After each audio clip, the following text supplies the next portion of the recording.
Pada malam hari ini kami akan membedah terkait masalah koreksi diri dalam rangka kita akan masuk di dalam sangkan paraning dumadi, dan atau Allah kasih jalan kita menuju dan bertemu. Pada malam hari ini berkenaan dengan materi tersebut, jenengan punya dasar atau hujah yang Allah sampaikan pertama di dalam surat Ibrahim ayat 5, kemudian dalam surat Al-Baqarah ayat 54. Ini sebagai dasar dan penguatan bahwasanya manusia itu wajib hukumnya bertemu Allah. Wajib makhluk yang disebut manusia itu ketika saat di dunia untuk tahu jalan menuju dan bertemu Allah. Ini kalau kami ingat pada zaman-zaman di mana romo kita, masyayikh kita telah mendidik kita, jalan tersebut disebut teori sangkan paraning dumadi. Wabil khusus semua muhibbin yang ada di majelis dzikir Notoroso sewilayah Kabupaten Semarang dan sekitarnya, baik yang dari Tegal atau yang dari Boyolali atau yang lainnya, kami ucapkan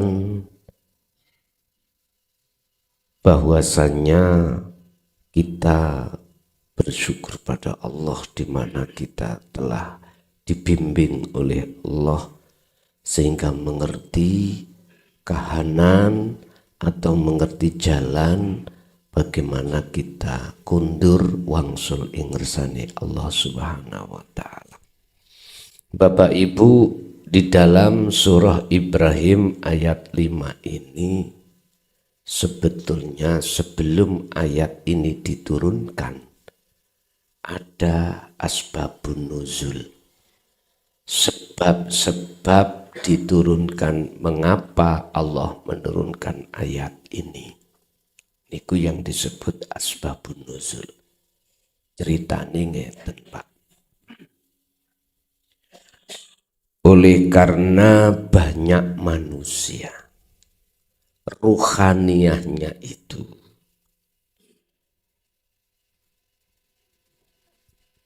terinfeksi oleh Tuhan kang sejati,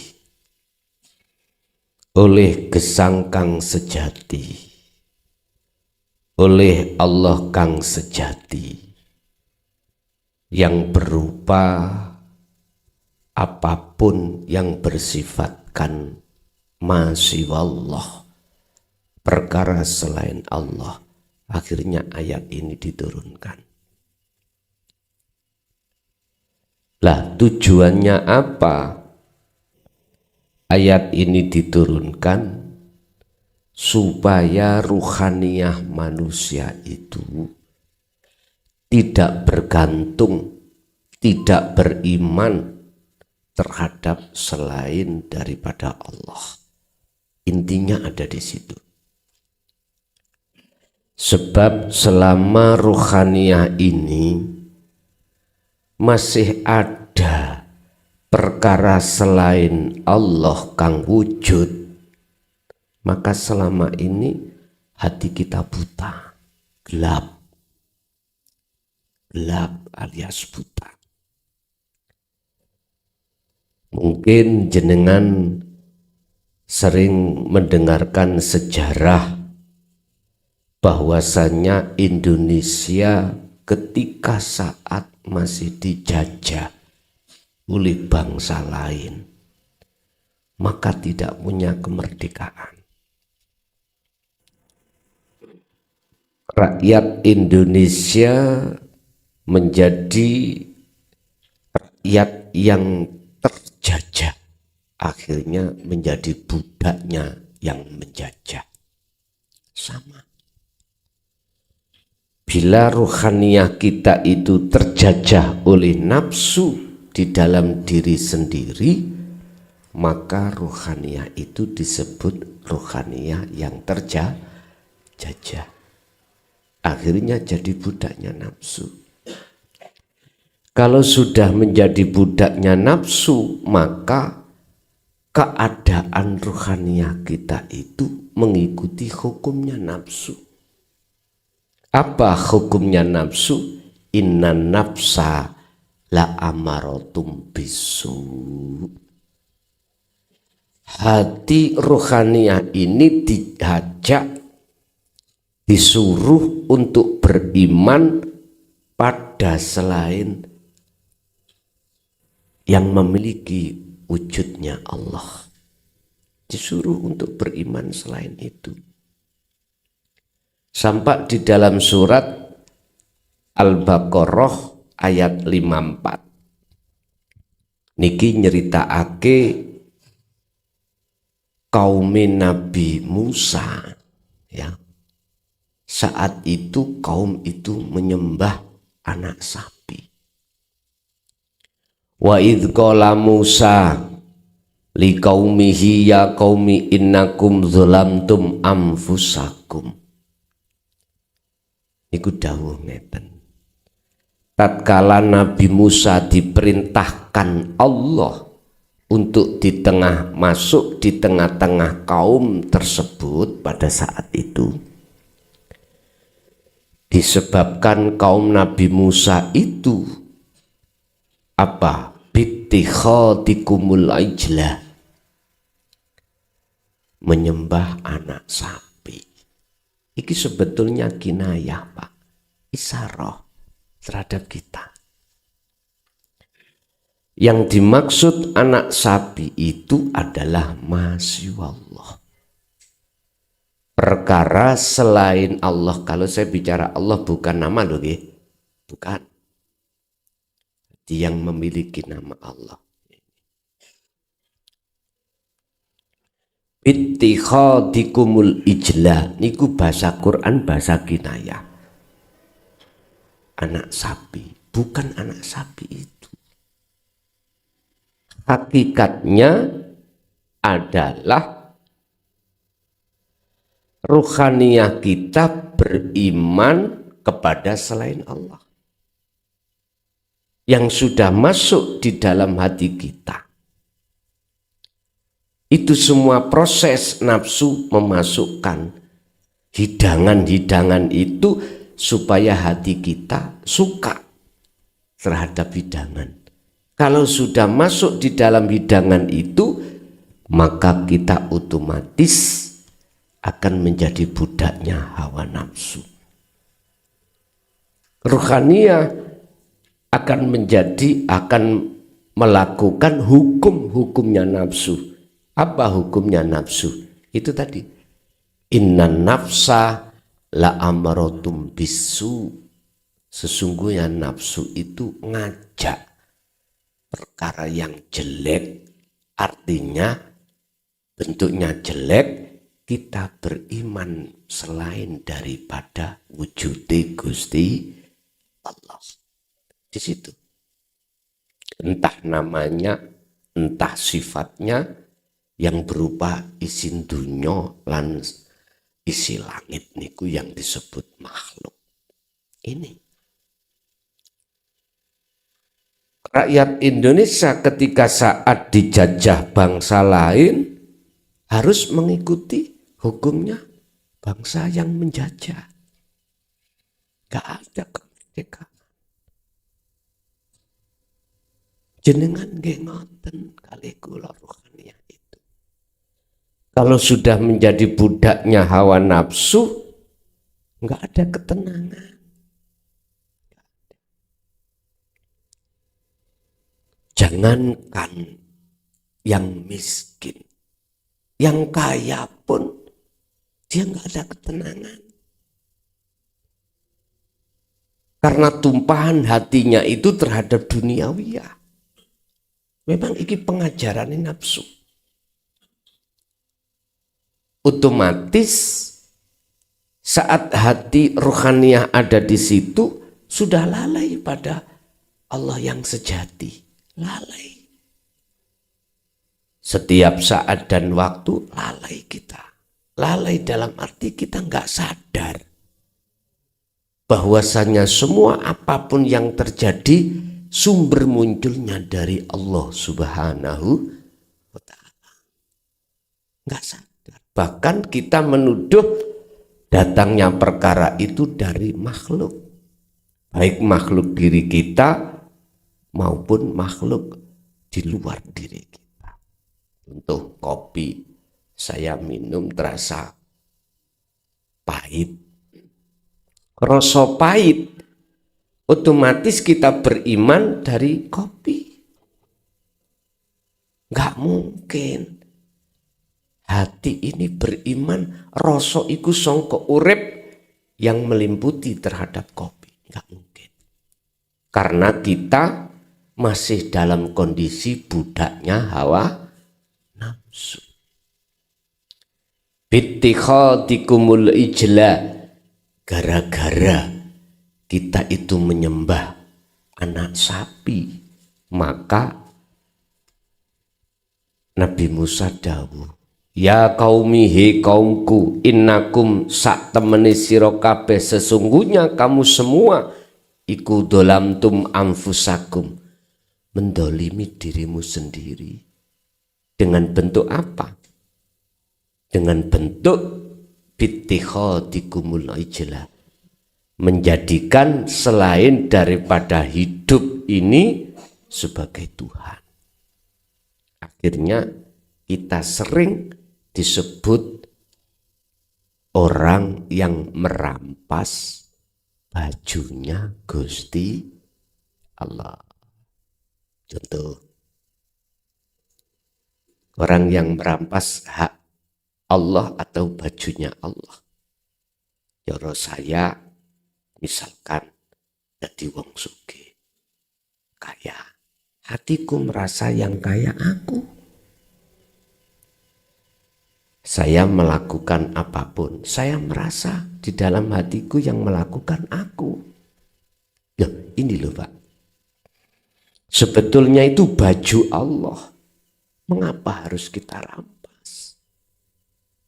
Yaitu memang kita sudah masuk dalam jebakan nafsu sudah. Oleh sebab itu ayatnya diteruskan itu tadi surat Al-Baqarah 54. Oleh sebab itu wahai kaumku, lekaslah kau fatubu ila bari'ikum. Tobato njaluk sepuro nang Gustimu ning awakmu. Carane ya napa? Lah ini harus ditutuno dalane. Faktulu anfusakum. Niki mengke kula bahas secara khusus faktulu anfusakum. Di situ kalau kita melihat dari makna secara murad, bunuh dirilah kau. Ngoten nggih. Lah niki isaroh, Pak. Kalau kita untal mentah-mentah, nanti kita pulang langsung bunuh diri. Bukan itu maksudnya. Pun niku ayat 54 surat Al-Baqarah. Bapak Ibu hadirin jamaah rahimakumullah. Sebelum kami membahas faktulu anfusakum, terlebih dahulu kami akan membahas masalah jalan. Jalan untuk bisa bertemu Allah itu bagaimana? Pun kembali kepada surat Ibrahim ayat 5. Walaqad arsalna, dan sungguh saya telah mengutus satu utusanku. Hidup ngomong ngoten. Allah bicara ngoten. Bi ayatina kelawan gowo piro-piro ayatku. Artinya beliau-beliau itu dibawahi bukti, hujah, dalil untuk mengatakan yang sebenarnya. An akhrij qaumaka min zulumati ilan nur. Dengan ayat itu nanti diajarkan terhadap kita supaya kita itu keluar dari zona gelap menuju zona terang benderang. Artinya kedatangan Nabi Musa pada saat itu, visi dan misinya menyelamatkan ruhaniyah umat supaya tidak menyembah anak sapi. Cara sekarang maksudnya. Para masyayikh guru akhirat kita, Pak, dengan membawa bukti ayat-ayat dari hidup disampaikan terhadap kita sebagai umatnya supaya kita bisa keluar hati kita dari perbudakan hawa nafsu. Sebab sepanjang ruhaniyah kita menjadi budaknya hawa nafsu, maka sepanjang itu kita akan gelap pada Tuhan. Gelap. Rob terhadap sejati ning Gusti Allah iku. Kita enggak tahu. Ilan nur supaya jenengan iki yang nyata di dalam pandangan mata hati jenengan wujudnya Allah, bukan wujudnya selain Allah. Caranya bagaimana? Nanti kami sampaikan itu terkait sistem dengan cepat jenengan akan bisa tinggalkan perbudakan ini untuk menuju menjadi budaknya Allah. Wadzakirhum lan elingno Musa hum ing mereka bi ayyamillah kelawan piro-piro ayate Allah. Artinya ini, Pak. Ayam itu jamak dari yaum, hari, waktu. Ingatkanlah Musa supaya mereka itu ingat terhadap waktu-waktu Allah. Mana tuh waktu-waktu Allah? Ngeten. Setiap saat, detik dan waktu apapun disuruh ngelingno ben menungsone iku sadar bahwasanya Allah itu dekat. Dan Allah itulah yang berperan, bukan selain Allah. Tuhan itu yang berperan, urip itu yang berperan. Tanpa batas. Itu namanya ayam. Ayamillah, hari-hari Allah. Secara khusus pribadi kita lewat napas. Setiap napas yang bergerak iki ayam, hari-hari Allah. Disuruh ngelingno bahwasanya bisanya keluar masuk napas itu harus sadar hidup itu yang mengeluarkan dan memasukkan. Ini tempatnya ada di dalam hati. Untuk bisa sampai di situ, jenengan dilatih dengan bahasa dzikir la ilaha illallah dengan bahasa dzikir Allahu. Begitu akhirnya sampailah terhadap rasa tadi hati jenengan. Bapak Ibu hadirin, inilah nanti apa yang kusampaikan, jalani Kanjeng Nabi, piro-piro utusani Gusti Allah. Yang sampai sekarang kebanyakan tidak mau, tidak ada yang membedah. Mana jalan yang dilakukan oleh Rasulullah sehingga bisa sampai bertemu Allah? Jalan itu kalau kita omong bahasa umum disebut thariqah. Gitu. Thariqah itu jalan. Saya sengaja tidak berbicara thariqah muktabaroh pada umumnya itu mulai A sampai Z, bukan. Saya tidak bicara itu. Yang dijadikan oleh para masyayikh untuk solo nuju wusul datang Gusti Allah. Sampai langsung tak ajarkan, tak kasih tahu thariqah yang dilakukan oleh para rasul, termasuk Kanjeng Nabi. Jawabannya di dalam surah Al-Anbiya 25. Jawabannya juga di dalam surat Maryam ayat 36. Ngeten thariqah beliau itu. Innallaha huwa rabbi wa rabbukum fa'buduh. Iki Pak. Sewimpel.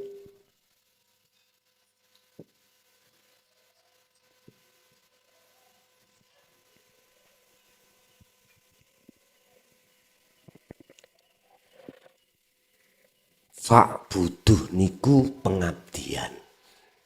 Ngabdi.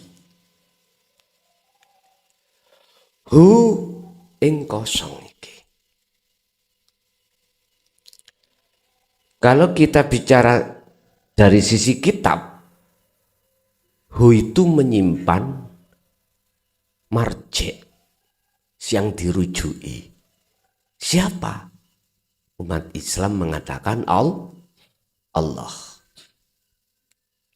Fa'buduh podo nyembao ngabuktiya sira hu ing Allah. Iki bahasa syariat ngucap Allah. Bahasa hakikat sejatine Allah. Gesang iki ya urip iki, Pak.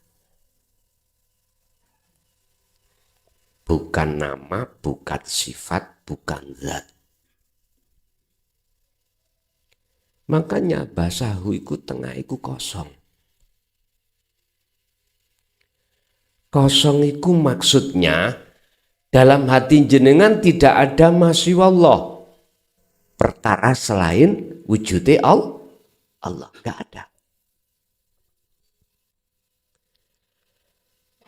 Hadza utawi iki nyembah yang seperti itu iku siratum mustaqim.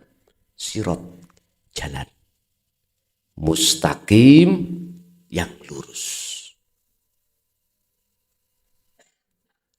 Bapak Ibu, terus kosong ini di mana? Letaknya di mana? Iki nek ngomong letak, padahal Allah ya gak bertempat. Biar gak bingung. Allah sampun dawuh nang para rasul. Wa idza sa'alaka ibadi anni. Hei Muhammad, dalem Gusti. Apabila hambaku bertanya terhadapmu tentang diriku, urip mau lo bicara gitu. Jawablah, fa inni qaribun. Kalau nggak salah itu Al-Baqarah 186. Kalau nggak salah. Ini dekat.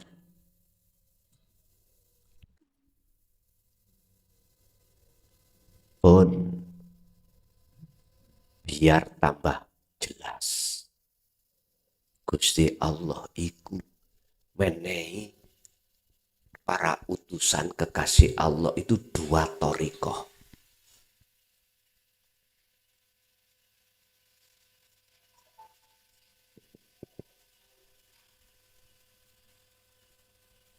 Satu murni, 2 tidak murni. Artinya ini Pak. Sampean 24 jam ini dikasih Allah itu 2 jalan oleh Allah untuk bertemu. Siratum mustaqim itu ada 2. Satu disebut ibadah mahdhuf yaitu ibadah murni. Nomor 2 ghairu mahdhuf tidak murni. Yang murni contoh sholat, zakat, poso, haji, maca Quran, tahlil, apapun itu. Bersolawat, beristighfar, bertasbih, itu murni.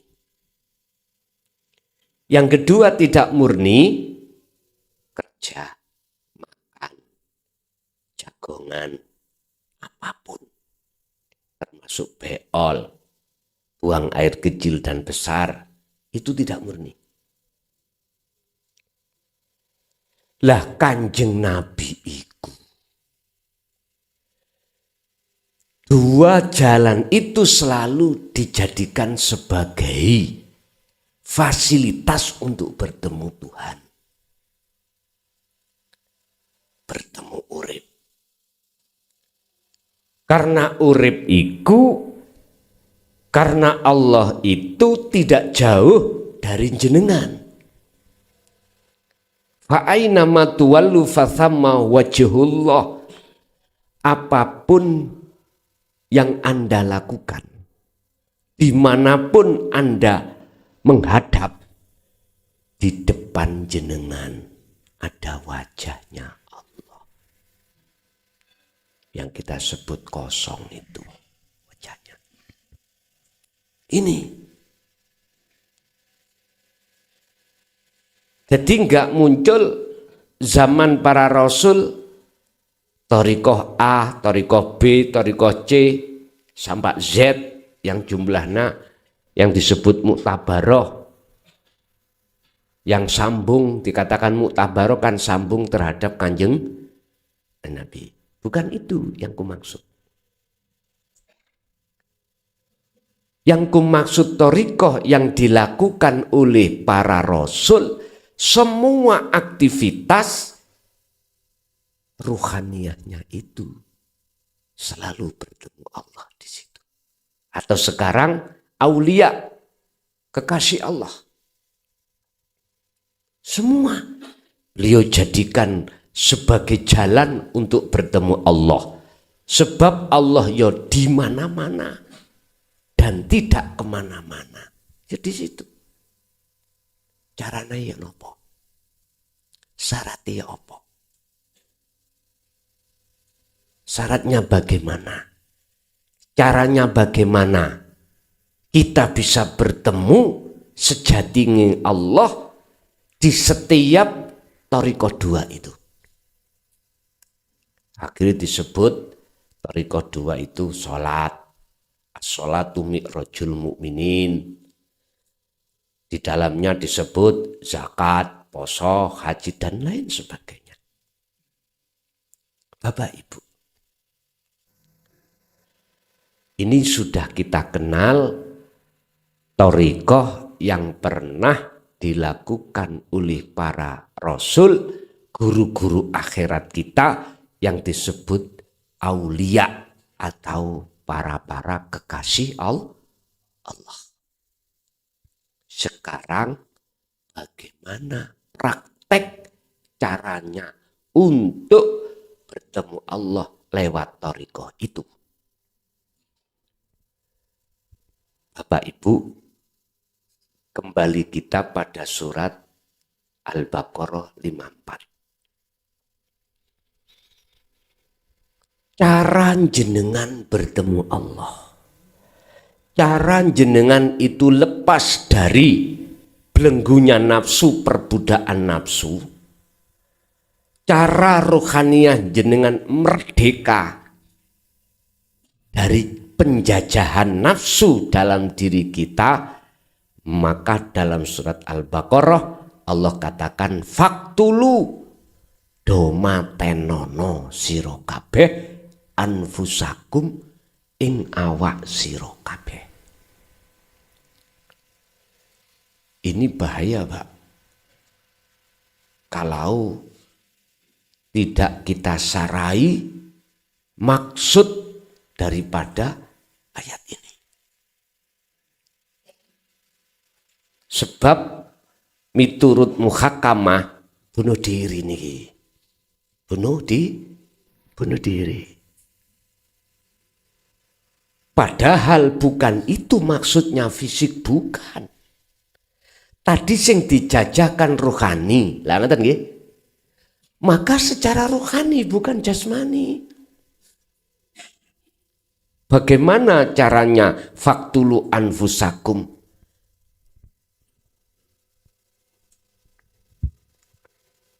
Di dalam roh itu ada rasa. Atau dalam kitab sebut imanul haq. Di dalam rasa ono cahaya. Dalam kitab disebut nur makrifat. Di dalam cahaya ono urip. Di dalam kitab disebut Allah wujudnya.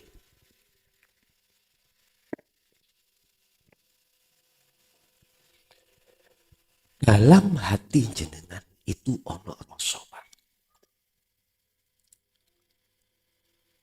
Maksudnya ada rasa, ada iman yang benar. Iman yang benar adalah disebut ihsan. Islam, iman, ihsan. Tondoni ihsan iman sampean. Rasulullah sudah memberikan jawaban, anta budallaha ka'annaka lahu taroh. Ketika jenengan ini masuk di dalam ibadah dua ini loh Pak. Mahduf dengan ghairu mahduf, murni dan tidak murni. Nengati sampean iku seakan-akan bisa melihat wujudnya Allah.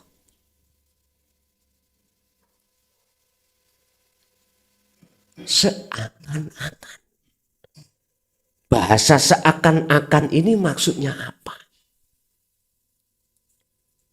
Bukan perkarane sirah iku bisa nyawang sejatine urip Allah, tapi sirah ini dikatakan bertemu, nama sirah itu hilang. Nama urip hilang. La ibsorun wa mubsorun wa basorun. Mata untuk melihat urip sirah ini yang disebut rasa hilang, fana. Terus disebut apa?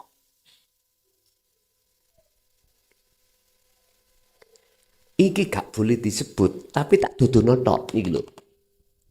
Ya apa ngeten?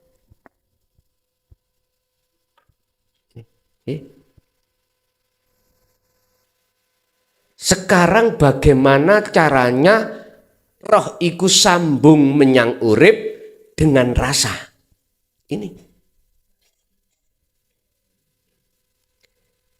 dijawab oleh Allah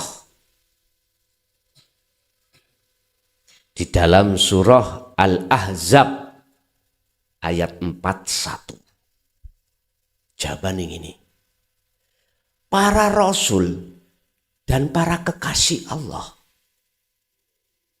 Alladzina yadhkurunallaha qiyaman wa qu'udan wa ala junubihim. Ketika dia baik keadaan berdiri, duduk, ataupun berbaring, ketika saat masuk di dalam murni dan tidak murni, hatinya iku dzikir. Yang dimaksud dzikir, sadar dudu aku makhluk yang wujud, bukan aku makhluk yang wujud, bukan aku makhluk yang berkehendak, bukan aku makhluk yang alim, bukan aku makhluk yang mendengar, melihat, berkalam, kudrat, iradah, ilmu, hayat, sama, basor. Bukan. Bahasa Quran mengatakan aku Allah. Innani anallah. Sesungguhnya aku iku Allah. Lah, bisanya muncul dalam hati jenengan akunya Allah, syarate faktulu anfusakum. Bunuhlah keakuan kita sebagai makhluk yang merasa bisa ini, bisa itu, punya ini, punya itu. Buang. Ketika itu sudah mati aku hamba dalam diri ini, maka otomatis akan muncul aku Allah. Nek wis kaya ngene gendeng sampean. Cetak sampean.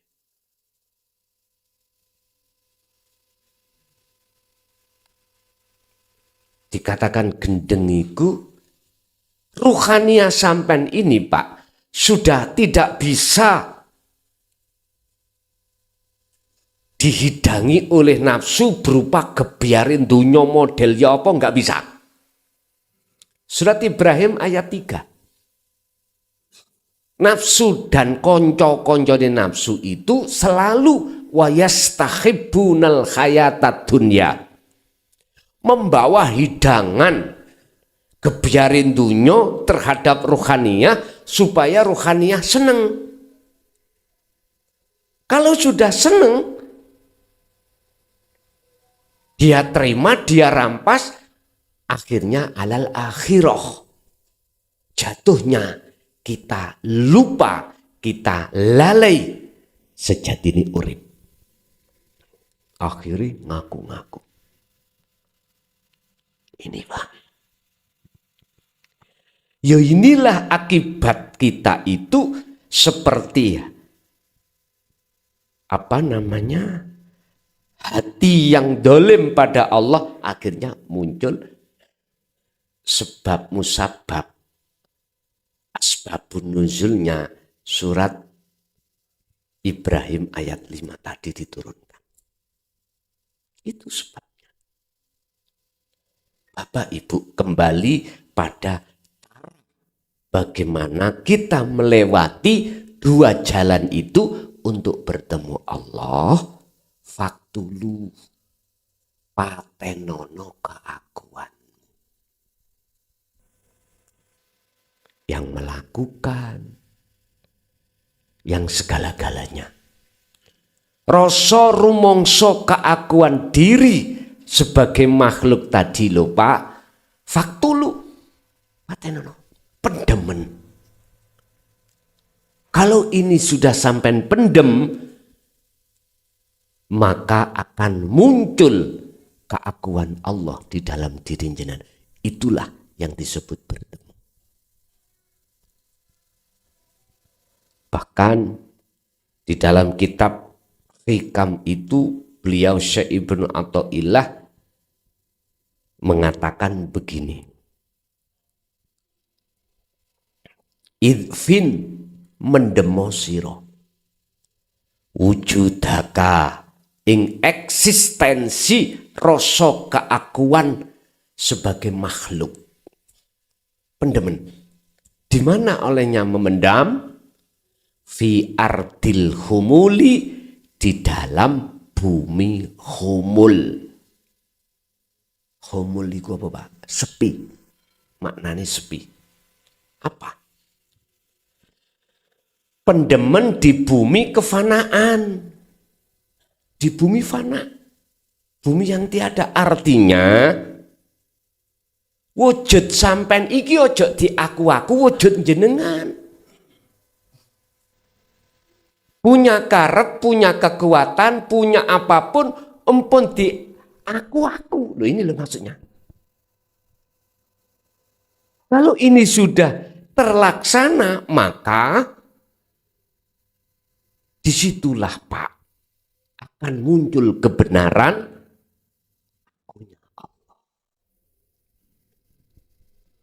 Niki proses Pak. Supaya orang-orang syariat boten nolak. Nek langsung aku Allah gak ro prosesi, mesti nolak. Ujung-ujungnya mengatakan ajaran itu sesat. Makanya saya proses. Apa ada hadise? Kalau makhluk itu nggak punya hak ngaku-ngaku. Apa ada Qur'ane? Bon, jenengan kecili kita mulai sejak kecil, TK, ibtidak, sanawi, aliyah, SD, SMP, SMA pun dididik dalil hujah lewat hadis sahih Rasulullah, la haula wala quwata illa billah. Loh sudah, moco nih iso ning orang ngerti karepe. Bacanya kita bisa, tapi maksud sejatinya nggak paham. Padahal ngeten. La haula, semua makhluk itu tidak punya daya upaya untuk apapun. Rasa memiliki nggak bisa. Merasa bisa ini, bisa itu, ora bisa. Dan juga tidak mempunyai kekuatan apapun untuk begitu, nggak bisa. Tapi fakta di lapangan kok iso? Lah, diterusno illa bila. Kabeh iku sumbere teko urip. Teko sejati ning Allah iko huruf hu iku ada di sini, Pak. Berhubung dako ikul asror, lembut-lembute rahasiane Allah lewat ilmu ini tidak pernah dibuka, maka kita sebagai umat hanya bisa membaca, tidak ngerti maksudnya. Dalam Al-Quran Allah katakan Allahu khalaqakum wa ma ta'malun. Allah yang menciptakan seluruh isi dunia dan langit. Wa ma ta'malun. Dan apapun yang muncul dan timbul pada diri semua makhluk, iku paran sumbere sangka Gusti Allah. Berhubung imane belum ihsan, rasa durung ada, ya gak bisa Pak merasakan kehadiran Allah sebagai sumber segala sumber, gak bisa. Akhirnya ketika saat ada kucing mencuri ikan dendeng, mesti kita beriman yang mencuri kucing. Melihat kucingnya. Tidak bisa Hati ini memancar melihat gesang di situ nggak bisa, Pak. Karena apa? Cahaya makrifat di dalam hati kita itu belum dinyalakan Allah. Belum. Lah, menyalanya cahaya makrifat itu disebabkan jenengan iku sudah noto rasa. Paham nggih? Noto dzikir rasa iku pun sampean toto di dalam setiap dua thariqah, makhduf dan ghairu makhduf. Ibadah murni dan tidak murni. Belum. Akhirnya ya sampai ngamuan. Ikan satu-satunya dimakan. Ketika kita melihat kucing makan, apa Pak tindakan kita? Dibalang. Gitu? Pasti dibalang. Mungkin ada satu pelajaran di dalam kitab Ihya. Menceritakan kisahnya Imam Ghazali.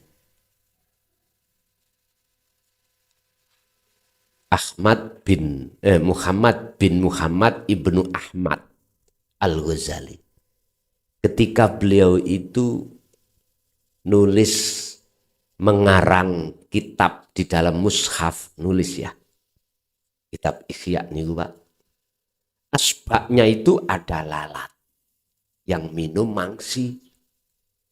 Ketika beliau mau ngecelup pulpennya gak jadi. Menunggu si lalat kenyang dulu. Akhirnya di dalam makalah diterus ngeten. Beliau itu Pak, masuk surganya Allah bukan sholatnya, bukan zakatnya, bukan hajinya, tapi gara-gara mengejarkan, membiarkan lalat itu meminum. Sepele nggih? Sepele. Loh, kata siapa sepele? Beliau itu bukan memandang, rohaniyahnya itu bukan memandang lalatnya. Kalau mata fisiknya beliau memandang lalat. Tapi mata batin beliau memandang wujudnya Allah. Karena ada cahaya makrifat. Makanya jenengan wis bejo menurut kula lho ya. Bersyukurlah jenengan diajak oleh beliaunya di dalam majelis zikir noto rasa. Estu Pak. Noto rasa itu Qur'annya ada enggak? Ada. Dibuka Al-Anbiya 87. Niku noto rasa. Kalau rasa iku wis ketoto, maka masuk di dalam surat Al-Anbiya 25 apa? Makrifat. 87 tadi isinya la ilaha illa anta subhanaka inni kuntu minadz dzalimin. La ilaha illa anta subhanaka inni kuntu minadz dzalimin. Tidak ada Tuhan kecuali Engkau. Berarti rasa itu sudah merasa Allah itu dekat, tidak jauh Allah itu. Jenengan kalau sudah mengenal dzikir rasa, noto rasa, itu berarti di dalam hati jenengan Allah sudah terasa dekat. Ditoto. Engkau anta.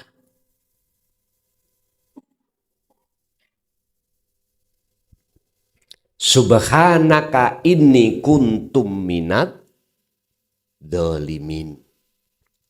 Ketika jenengan sudah merasa Allah itu dekat, apa yang terjadi? Subhanaka, maha suci Engkau ya Allah. Inni kuntum minadz dzalimin, sesungguhnya saya. Boten enten mime itu. Kuntu, bener loh.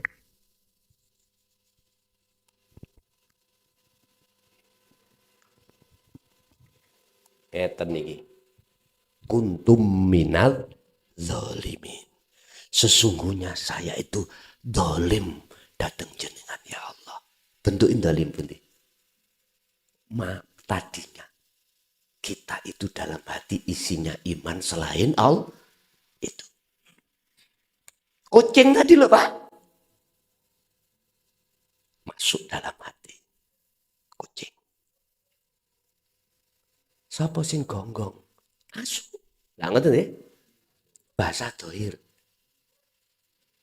Iku kalame asu. Asu mlebu kene, Pak.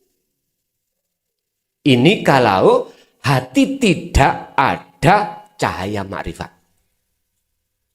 Kalau zikir rasa itu sudah ketoto, Pak, maka pasti wallahi demi Allah akan menyalakan cahaya makrifat dalam hatimu. Kalau sudah menyala, maka nyatalah dalam pandangan hati jenengan wujudnya Allah.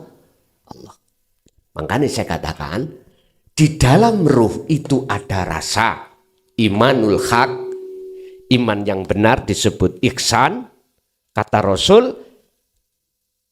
ketika kau menyembah seakan-akan kau melihat wujudnya Allah. Fa'ilam taro, apabila tidak bisa melihat wujudnya Allah, minimal Anda merasa Allah selalu melihat jenengan. Berarti dekat toh. Dekat. Iki ditoto terus, maka cahaya di dalam rasa iku ono cahaya nur makrifat. Dalile iki ada di dalam surat An-Nur ayat 35. Saya berani demi Allah tadi karena di dalam Al-Quran Allah jelaskan. Nur makrifat itu akan menyala, dinyalakan Allah karena jenengan berzikir. Dan ini tidak diberikan semua orang, Pak. Hanya hamba yang dikehendaki. Siapa hamba yang dikehendaki? Yastami'unal qaula fayattabi'una ahsanahu. Mereka yang mendengarkan keterangan dzikir rasa lalu beriman dan mengamalkannya, maka disitulah yang disebut hamba yang dikehendaki. Dalam surat An-Nur, nurun ala nurin, inilah yang dimaksud cahaya ma'rifat. Yahdillah linurihi mayyasha, akan diberikan hanya pada hamba yang dikehendaki. Kalau cahayanya makrifat sudah nyala, nggak mungkin jenengan bilang ini kalami guguk. Enggak. Ini kalami Allah. Karena yang nyata bukan guguknya dalam hati sampean, yang nyata wujudnya Allah. Gini kiwau. Terus bagaimana ketika saya berzikir, zikir rasa, ya, yang kami sering sebut sebagai sirul asror, terus belum nyambung-nyambung aja. Katanya tadi, siapa yang menata zikir rasa ini, Allah akan menyalakan lampunya. Semua itu ada proses, Pak. Tingkat dolim kita pada Allah si A dengan si B kadang-kadang juga tidak sama. Tingkat hijab kandel dan tipisnya hati kita pada Allah sok kadang beda-beda. Tapi Allah tidak melihat beda-bedanya. Enggak. Kalau sudah masuk di dalam mayyasha, hamba yang dikehendaki, kita sudah tidak bicara tentang tipis dan tebalnya hijab atau tutup aling-alingnya hati, enggak. Tapi kita mendapatkan satu keterangan dari satu makalah beliau Syekh Ibnu Athaillah dalam Hikam, ngeten kalau kui belum tembus nyatane Allah dikarenakan cahaya makrifat belum menyala. La tatruk, ojo kok tinggalno sira. Janganlah kau tinggalkan adzikra ing zikir tersebut. Artinya apa, Pak? Jenengan iki jangan baeno tentang praktekno notoro rasa. Jangan baeno. Li adami hudurika ma'allahi ta'ala, walaupun olehnya kau zikir itu belum bisa hudur pada Allah. Jangan ditinggalkan. Jangan. Sebab selaput yang akan bedah ini ketika saat kita semprot dengan air, itu nanti bila mana terus menerus nyemprote, mesti niki bedah. Mungkin niki pelajarane Imam Syafi'i waktu tolabul ilmi. Ngapunten kok gak paham-paham, mondok puluhan tahun. Ngoten niku sempat ngambek, tinggalkan pondok. Terus di situ Allah menemukan ada tetesan air dari atas jatuh ke batu. Tes gitu. Tapi kok batu sekeras itu bisa bolong? Akhirnya ini menyimpan makna. Akhirnya beliau kembali lagi ke pondok. Iki maksudnya, Pak. Walaupun jenengan iku setiap saat berzikir pada Allah, kok li adami hudurika ma'allahi bihi. Jangan tinggalkan itu. Walaupun belum hudur-hudur nyatane wujude Allah. Istilah jenengan aku nih Allah dulu muncul ning ati sampean, maka jangan pernah tinggalkan zikir. Maksudnya seperti itu, Pak. Tondone kalau tembus itu bagaimana? Tanda kalau cahaya makrifat dalam hati jenengan sudah menyala bagaimana? Pun niki sampean gerabak ning ati sampean dewi-dewi. Pertama, la yarauna li anfusihim sayyan. Ketika jenengan beraktivitas, baik di dalam ibadah murni atau tidak murni, dan atau jenengan melihat makhluk lain beraktivitas, la yarauna li anfusihim syai'an, ammal arifuna la yarauna li anfusihim syai'an. Ning ati sampean niku lho, rasa makhluke gak ono sing nglakoni. Ati sampean wis gak duwe iman kalau jenengan yang melakukan. Atau makhluk lain yang melakukan, gak ada. Bal yusyahid annal fa'ilahu wallahu ta'ala. Bahkan di dalam hati jenengan ana rasa rumangsa keakuane urip Allah sejati iku lho sing agawe. Niki sampean gerabak ning ati sampean, berapa detik, berapa menit makrifat sampean datang Allah. Tondo kalau cahaya makrifat menyala, maka yaitu tadi tondonya. Sederhana, mudah. Jikalau sudah di zona itu, tatmainnul qulub. Hati sampean gak gampang susah, gak gampang gelisah, gak gampang khawatir. Alias hati sampean selalu jenjem, tentrem, damai.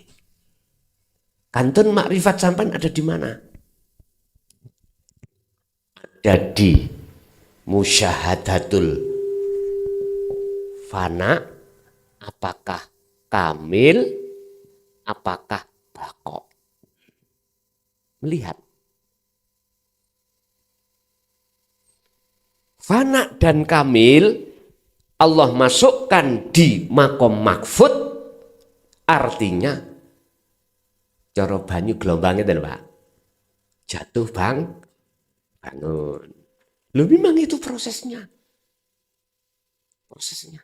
Disebut golongan fana dan golongan fanaul fana. Ada yang mengatakan kamil. Itu dalam 24 jam. Jenengan waktu beraktivitas melebunang 2 torikoh iku. Sok kadang lali, sok kadang iling. Sok kadang ning ati sik muncul kebekal rasa keaguane kita sebagai makhluk yang melakukan. Kadang sok jenengan iki sudah lepas. Aku ini makhluk, aku ini Allah. Loh, ini kekasih Allah prosesnya di sini. Ini sudah makrifat dengan Allah. Cuman kemakrifatannya belum bakok. Bakok itu kekal. 24 jam kekal. Gak ada lalainya sama sekali. Baik tidurnya maupun meleknya, terjaganya. Gak bisa lepas. Yang namanya dzikir itu. Yang kalau maksud dzikir itu sambungi roh terhadap urip lewat rasa. Kalau bakok, ini disebut makom maksum. Maksum di atas mahfud, maksum itu. Tidur jenengan yo tetap lewat nafas roh iku selalu sambung nang Allah. Nafas kan gak pernah berhenti toh Pak. Walaupun jenengan tidur, gitu. Di luar tidur terjaga roh iki yo sambung. Lah untuk mencapai maksum, mahfud dulu. Pingin jadi jenengan iku pemain sepak bola internasional, RT dhisik. Mari RT, RW. Habis RW, dusun, desa, kecamatan, kabupaten, nasional. Habis nasional, internasional. Sampeyan kenal Messi ya Pak? Pemain sepak bola sing lewarang regone niki lho, ambek Cristiano Ronaldo. Kenal nggih? Kapan kenal? TV ya. Loh, jangan dikira beliau berdua itu dulunya boten soro Pak, sawor latihane Pak. Sehingga menghasilkan satu skill penipuan terhadap lawan yang tidak bisa menyangka. Akhirnya ketika saat bola dipegang beliau susah kita rebut. Jangan dikira langsung bim salah bim. Semua ada proses. Makanya beliau didik kita lewat Jam'iyah Dzikir Notoroso itu di situ. Muara endingnya kita makrifat pada Allah. Niki langsung Pak. Nek berbicara tentang Notoroso wis langsung hakikat makrifat wis niki. Ya niki kawalis pun.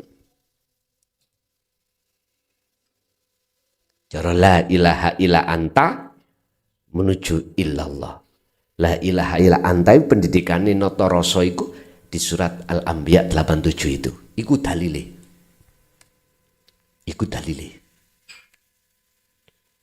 Cara Quran dalile Notoroso itu surat Al-Anbiya ayat 87. Ono sing bantah, dudono iki le dalile. Ora ngawur. Syukur ini dilegalkan di Menkumham. Jadi nalangi apa sih? Wong sing gak seneng diarani ajaran sesat. Nggak bisa. Secara hukum itu bubarkan. Karena legalitas. Seperti yayasan di Jaya Baru itu legalitas Jakarta Menkumham, Pak. Pena. Secara legalitas kita tidak menyalahi hukum. Jadi dilegalkan berbentuk yayasan, nanti nyuwun izin diajukan ke Menkumham. Di sana nanti akan terbitlah yayasan yang disebut Majelis Taklim Dzikir Noto Roso. Dilindungi undang-undang, Pak. Siapapun nggak bisa untuk membubarkan, nggak bisa. Kecuali yang memberikan izin Kementerian Menkumham niku. Iki menurut saya, kalau kita gampang, teman-teman paham masalah itu kok. Itu jadi biar lengkap, nggak bisa diudik. Karena saya lihat, surat Anbiya ayat 87 untuk menuju surat Al-Anbiya ayat 25 kemakrifatan. Bapak Ibu hadirin iku saran aja. Bukannya kok yo saya itu maksa-maksa enggak. Nek belum ngeten lho. Biar enggak ada yang otek. Biar kita punya payung hukum. Begitu loh. Maksud saya itu karena kita di Indonesia. Jadi biar aman kita ya toh. Karena melihat Mbah Yai tadi iki ngaji wis gak ono bahasa terus. Nggih mohon maaf kula kinten saya kira 38 Pak. Ternyata kata beliau 28. Untung kemarin saya di WA. Nggih ngapunten Kang Kadah. Bapak Ibu hadirin kembali kepada cara untuk melewati dua jalan yang sudah dilewati oleh para tabi'in, guru-guru akhirat yang meneruskan perilaku beliau para rasul atau kekasih Allah adalah faktulu anfusakum. Apa? Ini kirkes nyun sewu Mbah. Itu ayatnya. Faktulu anfusakum. Faktulu matenono keakuan makhluk dalam dirimu anfusakum iki. Anfusakum. Setelah itu akan muncul akunya Allah dalam hati. Artinya nek dikir rasa sampean ketoto wis. Mengapa dikatakan ketoto? Karena terus fastaqomu, istiqomah terus. Sak mampu jenengan waktu istiqomah iki sailingi. Dalam thariqah 2 itu pun sampai iseni waktu dahar sampean praktekno. Faktulu anfusakum. Waktu minum, waktu sholat, waktu zakat, waktu apapun. Tapi tak jamin nek faktulu anfusakum sudah selesai mesti jenengan gendeng. Artinya ruhaniyah sampai gila pada Allah. Ngaten lho. Bukan gendeng ngame-ngame, bukan loh. Tinggal Allah nanti meletakkan sampai di mana? Di makom khos apa makom khawasul khawas? Khos khawasul khawas ini makomnya wali, Pak. Makomnya kekasih Allah. Yang di situ ada 3 kelompok itu. Fana, kamil, bakok. Kalau diletakkan khos, mohon maaf. Sampai nih gak iso sambung sampai urusan dunia. Tidak hanya hati gak sambung nang urusan selain Allah, akal pun tidak sambung laksana wong turu. Iku khos. Kan nggak tahu pakai baju apa enggak waktu tidur Pak. Wes. Dijak omong ya gak iso. Nggak bisa. Dijak bicara nggak bisa. Karena akal diperkes Allah, rohaniah jenengan juga begitu. Nah, iku khos. Makanya kalau diletakkan khos, waktu faktulu anfusakum sudah selesai, iki nek dadi imam sholat, morat marit. Nggih. Rokaate yo gak ketoto secara jasmani lho Pak ya. Bacaane yo gak ketoto. Iki nek jadi imam bengungno makmum wong syariat.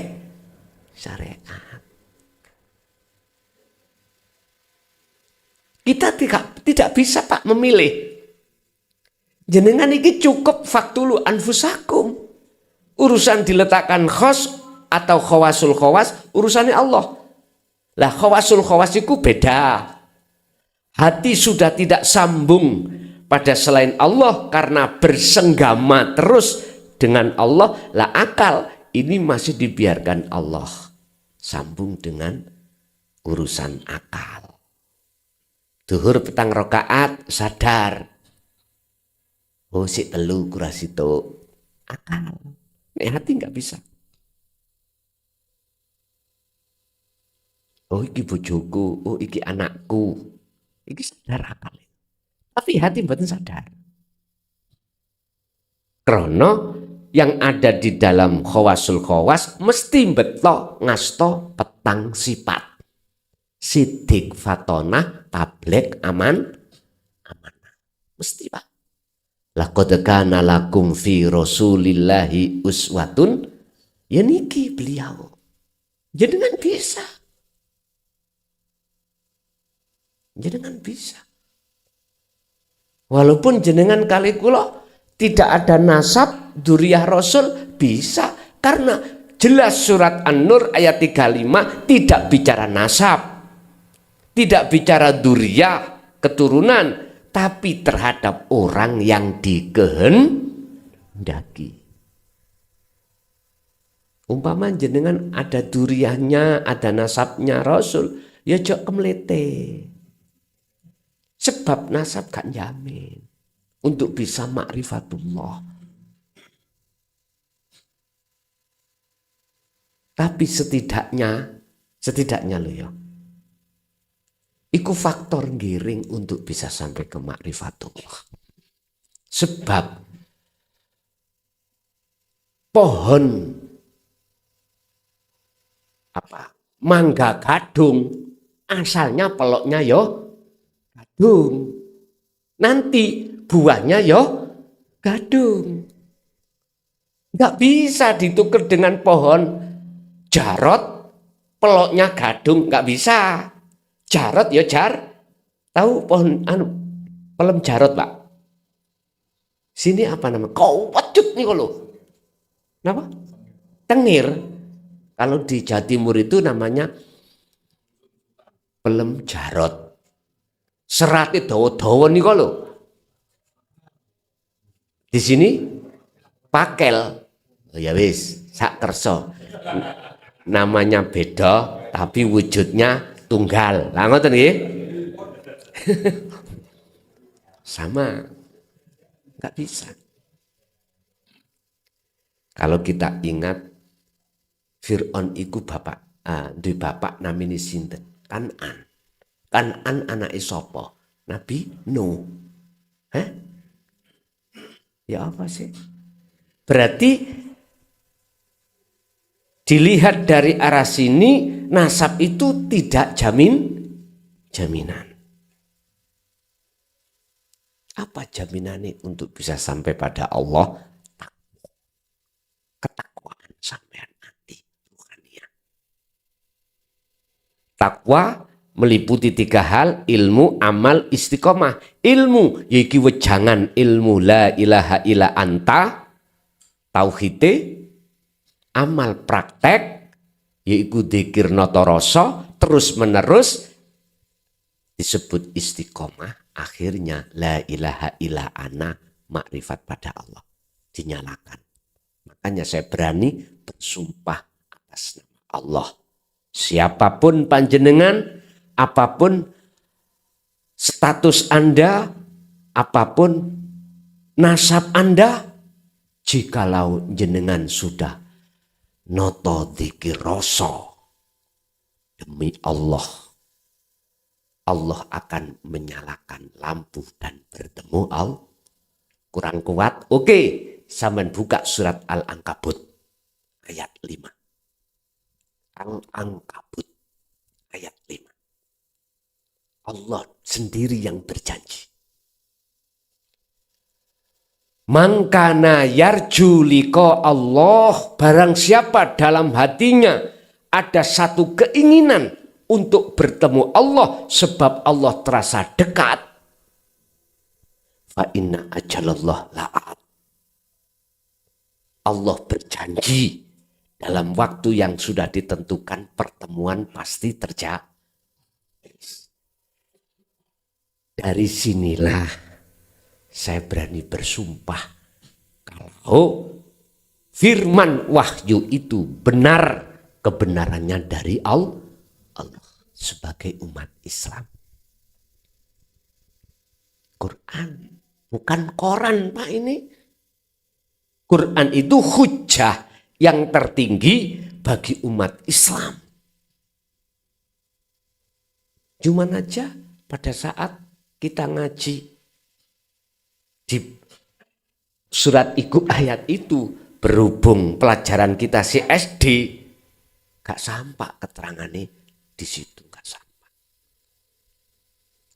Akhirnya jawabannya besok nih akhirat, kalau sudah kiamat baru ketemu. Jadi gak nyanda. Mau ketemu Allah kok ngenteni kiamat. Tanya apa kiamat secara zahir? Ya kiamat secara batin iki apa? Hilangnya, hancurnya semua selain Allah dalam hati sama. Yaitu kiamat. Asli ini. Barulah jenengan akan ketemu surga. Berarti surga tidak usah menunggu besok-besok. Surga itu Allah mengkiaskan surga itu enak-enak tok Pak. Wong lanang, orang laki disediakan bidadari 7. Pagi dipakai, sore perawan lagi. Sore dipakai, malam perawan bayuh. Iku kinaya enak-enak, ono susu, ya toh. Terus dipannya sampean iku mang dengan mutiara, mas-masan. Waduh, pokoknya enak-enak. Artinya apa, Pak? Ala bidzikrillahi tatmainnul qulub. Jikalau hatimu sambung pada Allah lewat dzikir rasa iki mang, yaiku Pak surga. Tatmainnul qulub. Terlepas dengan jenengan sugih, kaya atau miskin, tidak jadi masalah. Enggak. Terlepas Anda punya jabatan atau tidak, tetap bahagia. Jangan dikira orang-orang yang kaya-kaya di luar Pak ya, tumpaane Mercy, BMW, mobil kalau tidak Eropa enggak mau. Ini namanya wong duitnya oke loh Pak. Gitu. Jangan dikira dia damai. Tanya Messi, tanya Cristiano Ronaldo. Barangkali didengarkan DE, ya nggak tahu aku ya.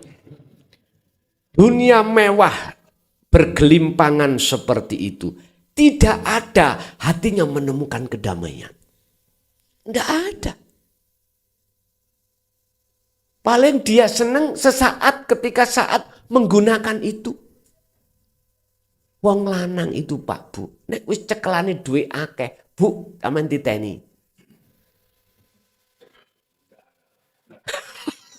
Sampeyan dhewe lho ya. Lus memang gitu. Memang gitu. Tapi kalau kita sebagai seorang perempuan banyak uang, apa larinya? Mas-masan, pais-pais. Wajujina linnasi hubus syahawah minan nisa. Jelas wis. Wong wedok iku senengane brai. Mula nek garwa sampean brai sejam, ya cuk diseneni. Memang karakternya atau istilahnya itu sudah menjadi kebiasaan seluruh wanita itu kalau brai suwe. Sing dipengesi, sing dikasih apa nih? Alis, sing alis kurang tebel ditebeli, bibir kurang merah di merah. Saya coba jenengan niru wong wedok. Mboten saged. Isa uga sampean diceluk banci. Bencong.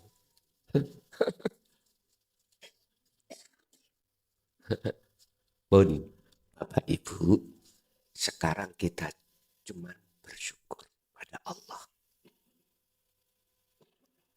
Dilewatkan para utusan-utusannya, mendidik kita, mengenalkan kita, dikiroso, estuwa. Kalau bahasa Qur'ani, kita telah dididik, dikenalkan bagaimana cara untuk mengahadkan Allah. Tentunya dengan kalimat tauhid la ilaha illa anta supaya bisa sampai illa ana ingsun al pun. Yani kuau. Nek sampun lelenggahan hati sampen sudah duduk di wilayah hakikat kemakrifat. Itulah yang disebut dalam surat Al-Mu'minun ayat 1 dan 2. Qad aflahal mu'minuna alladzina hum fi sholatihim khashi'un. Bahasanya sholat. Bahasanya sholat. Sholat secara syar'i dengan hakiki, jasmani dengan rohani beda. Bahasanya sholat. Sungguh bahagia, beruntung bagi orang-orang mukmin yang imannya sudah ihsan. Aslinya itu berikut. Disebutkan di dalam sholatnya bertemu Allah. Itulah. Terus kebalikan daripada ayat itu, qad khasiral ladzina kadzabu biliqa'illah. Sungguh sengsara bagi orang-orang yang mendustakan alias tidak mau bertemu Allah di dalam aktivitas apapun atau thariqah dua tadi. Sudah. Ini perlu diingatkan terhadap manusia sebab hati manusia semuanya mayoritas pada lalai pada kebenaran ini. Bapak Ibu hadirin jamaah rahimakumullah, sekali lagi saya mohon maaf bila mana saya tadi persepsi saya tigang selapan. Wau kula taskheh dateng Mbah Yai ternyata 28 jatuhnya di hari Jumat Kliwon. Pun kalau wau sampun kula rekapane pun kula gantos sedaya sampai 2025 nek nutut.